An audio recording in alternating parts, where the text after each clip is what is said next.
Northwest Pennsylvania cooking. I am so excited to be here today because I'm finally making something I've been meaning to make for years and haven't had for a long time. And that is PA Dutch Hog Maw, or German Saumagen. So what that translates to is pig stomach, stuffed pig stomach. Before people pass out on me about the thought of this, I want you to remember that this is just a casing. The stomach is just a natural casing for all the yummy filling that you're going to put in it. Just like intestines are a natural casing for sausage. So don't get all upset. Some people hear it and immediately think, oh my God, no! But you're missing out, I'm telling you. The flavor is so good. This is a pork mixture with potatoes and veggies filling for it. And everybody's recipe around here is unique. The traditional is fresh and smoked sausage with potatoes and onion and some parsley. But some people add sausage. Some people add cabbage. And the German way of serving it is actually over a bit of sauerkraut. Now, the ones that I grew up having did not have cabbage in them. But Mike's Uncle Skip made his, and his, as we recall, had the carrots in it. And when I talked to Uncle Skip about it years ago, I remember that. So mine is going to have carrots in it. But you could add things like turnips, rutabagas, any fall, vegetables, root vegetables and stuff like that are great in this. Mine's going to be a mix of fresh sausage and hot sausage because, spice it up a little bit. So anyhow, it's really simple. I found my pig stomach locally. It was in my backyard all along and I didn't even think about it. George's Meats over in Danville, PA, on the other side on 45 going out towards Lewisburg. They have them in their case there and they're already cleaned and ready to go. Yay! So I'm all excited to get going on this. It's pretty easy. I'll show you the ingredients. We have to sew up the open ends of the pig stomach and stuffer, sew it shut, cotton thread, nylon thread melts, cotton thread, and baker. So let's get to our hog maw. So here we go. I have the two sausages there, the pig stomach, the parsley, a little garlic, potatoes, carrots, and onion, as you can see here. My needle and thread, there's a little garlic, there's my pig stomach, and let's get to it. My oven is preheating to 350. I'm going to be using a shallow roasting pan for this, and we roast it uncovered. I'm going to add my pork here, and my potatoes, and I'm probably going to have more than the pig stomach, but that's okay because I'll roast that up on its own. Add all the goodies here. Add my garlic.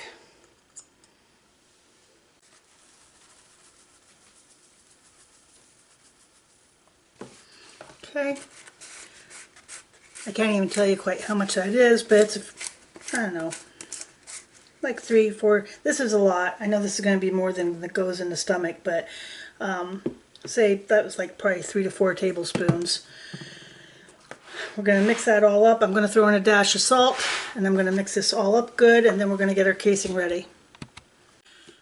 Okay, this is all mixed up. Now some people, when they stuff their stomachs, they actually make layers of it, which you can do too. I just mix it all together. So now we're going to work on getting our casing ready. So this is our pig stomach. Now, typically it has 3 holes. It has a little one here at the top, has a little one over here, and then the bigger one, the bigger one here, which is where we stuff. I'm going to close up the 2 smaller holes. I have needle and thread here. Like I said, cotton needle and thread. But you want to do that. Like I said, you do not want nylon because it will melt, which you really don't want in your food or to start a fire. Like I said, my onion oven is preheating to 350. And I'm just going to finish sewing this up, because then we'll have to finish it up at the end too, when we're done stuffing.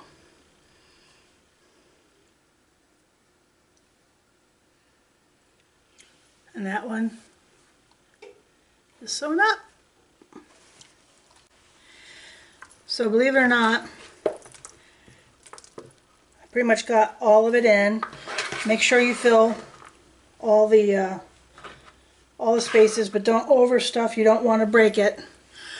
So you can sort of see here.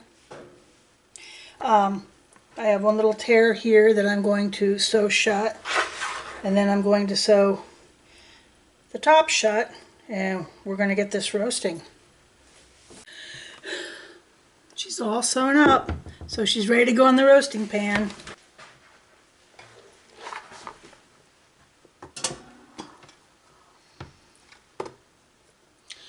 Now, if it starts getting too done on the outside, you can always add a foil tent to it. So, there she is in all her piggy glory. Let's stick her in the oven, and she's going to go for about 2 hours or until the potatoes are tender. And she's done. Now for the slicing.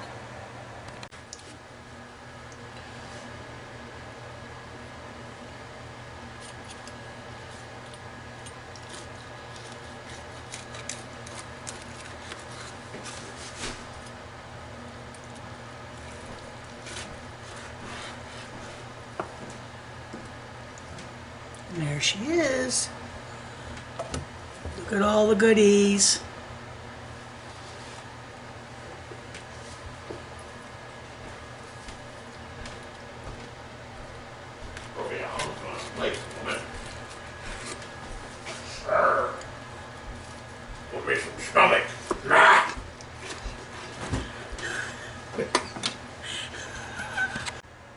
You know what comes next? The taste test.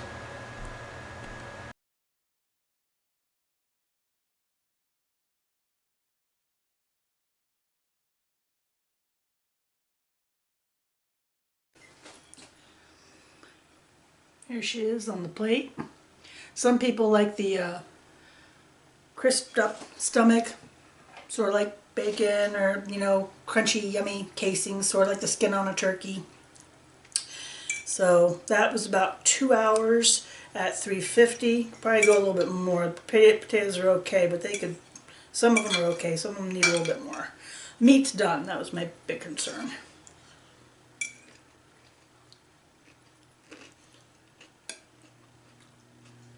Oh my gosh, this is so good. With a mix of sausage and potatoes and carrots and onions, and really good. Like I said, don't knock it till you try it. It's just a natural casing, just like intestines are for sausages, and waste not, want not. It's a great way to do it. Slow and long and low and slow. Get her done, give it a shot. It is a PA staple. Sometimes they have this on New Year's instead of like just the pork roast and kraut.